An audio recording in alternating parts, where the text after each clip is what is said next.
A normal president wouldn't do this. That's not me saying it. That's not a Democrat saying it. That's not some liberal columnist saying it.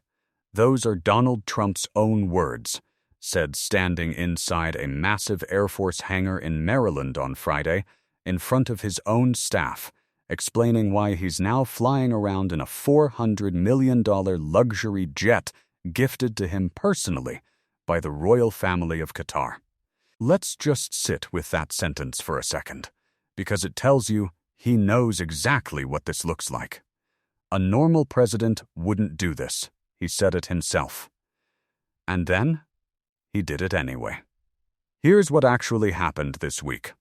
On Friday, June 19th, a converted Boeing 747-8, originally built for the Qatari royal family, originally valued at around $400 million, touched down at Joint Base Andrews and got unveiled as the newest plane in the Air Force One fleet.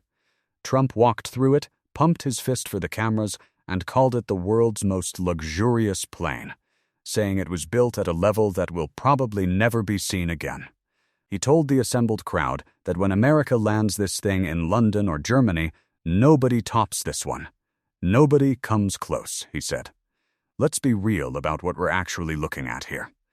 This is a private jet built for a foreign royal family, the kind of plane reportedly worth $400 million when it was new, and it is now being used to transport the President of the United States. Not bought by America. Not built by Boeing under contract like every previous Air Force One. Gifted by a foreign government. To Trump, personally, and through him, to the country he leads, but with strings attached that should make every American deeply uncomfortable. Here's the part that ought to be the headline, and somehow keeps getting buried. When Trump's presidency ends, this plane doesn't go back to Qatar. It doesn't get mothballed like the retiring 747s. According to sources familiar with the arrangement who spoke to ABC News, ownership of this jet transfers to the Donald J. Trump Presidential Library Foundation. Let that land.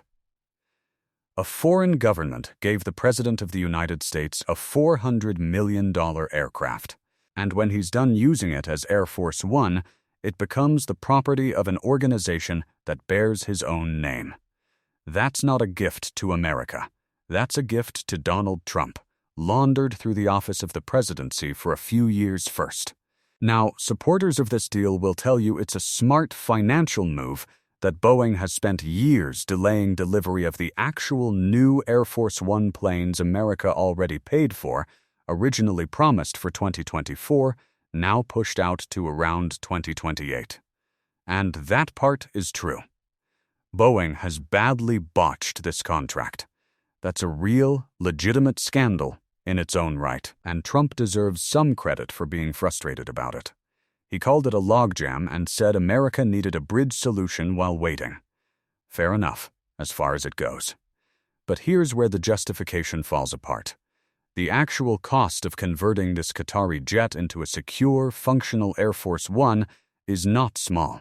Industry experts and government watchdogs have estimated that turning a foreign-built private jet into a secure presidential aircraft could take years and cost up to $1 billion, because for security reasons, it essentially has to be disassembled and rebuilt from the inside out. $1 billion. In taxpayer money, to retrofit a free gift so that the man who received it can fly around looking impressive before handing the plane over to his own foundation. Does that sound like a good deal for the American taxpayer to you? Because it sounds to me like Qatar got to buy a few years of direct personal goodwill with the President of the United States for the price of a used jumbo jet. And then American taxpayers got stuck covering the actual expensive part. Let's talk about Qatar for a second. Because this isn't some neutral country sending a friendly gesture. Qatar is a nation with deep, complicated relationships across the Middle East, relationships with groups and governments that U.S. foreign policy has spent decades navigating carefully. When a foreign government hands the President of the United States the single largest gift a sitting president has likely ever personally received, that's not charity. That's leverage. That's a down payment on influence. And the experts who study government ethics for a living have said exactly that this deal raises serious legal and ethical questions, specifically because foreign governments are not supposed to be able to buy personal favor with American leaders. There's a reason the Constitution has an emoluments clause. There's a reason this kind of gift has never happened at this scale before in American history. And it's not an isolated incident, either.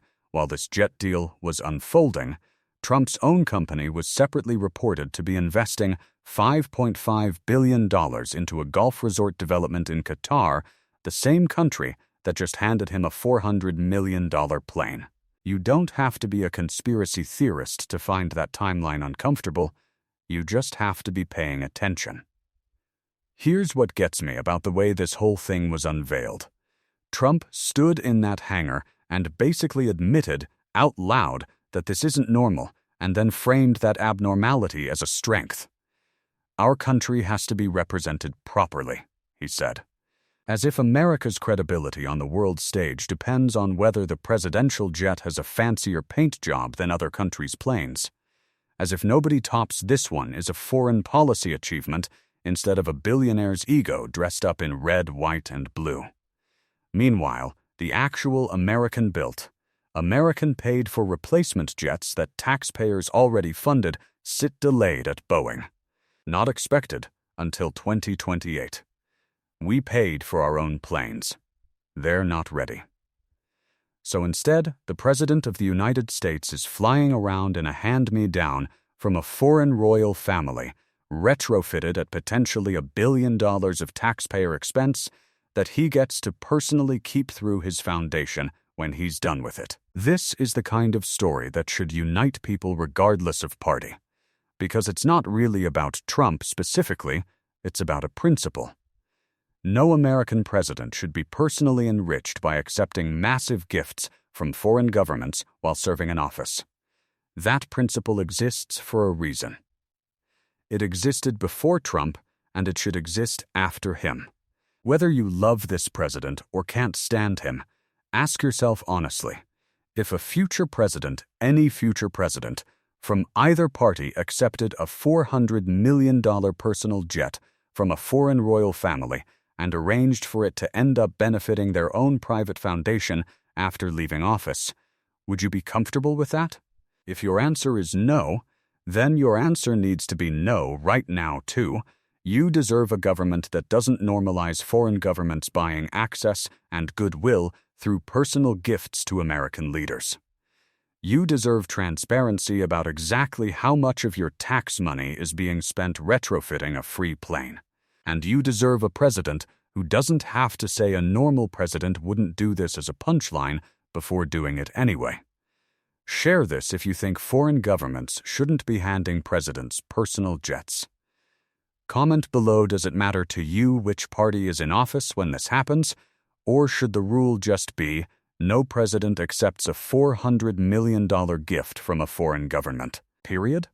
Because right now, the rule seems to be whatever Trump decides it is.